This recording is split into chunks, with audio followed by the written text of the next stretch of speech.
I see some overpriced food in your future. Clearly, I should have been a psychic because that turned out to be prophetic. Welcome. This is the Bite of Seattle, an annual food festival that takes place at the Seattle Center. After the COVID shutdowns, 2023 was the first year back after a several-year break.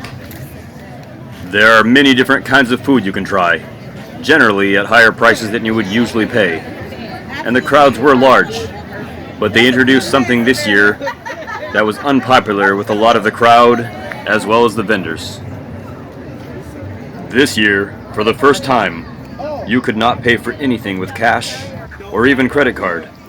The only way to pay was to download their app.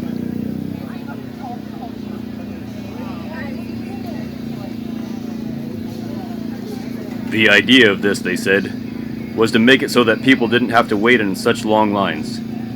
But that doesn't seem very accurate. Because, as you can see, the lines were still very long.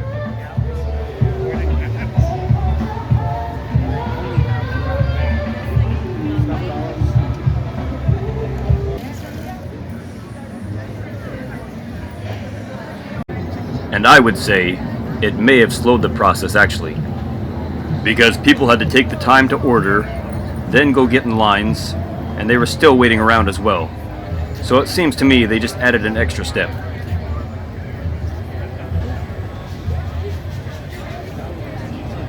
However, overall, I do think people enjoyed themselves. When you go to something like this, you expect higher prices and long lines. Or, at least you should. And obviously there was plenty of good food, and free live music.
This booth was one of the more unique ones. With their cotton candy, they turn into animal characters.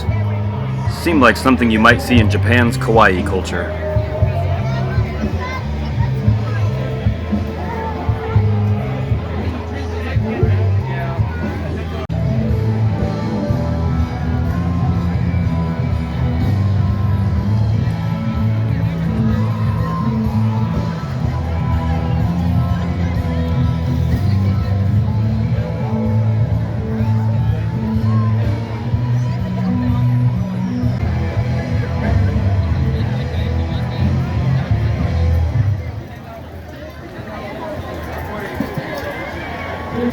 How about Jordan?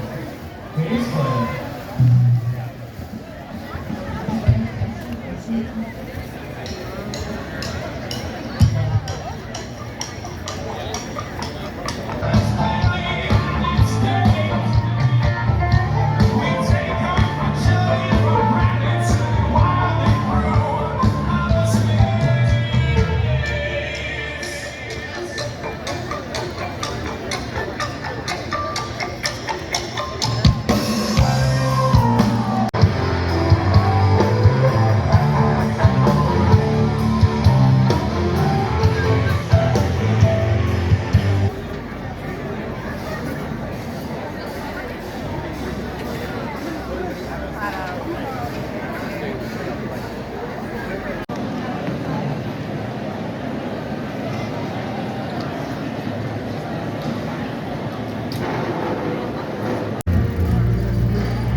Native Creations, featuring Pokemon and Hello Kitty.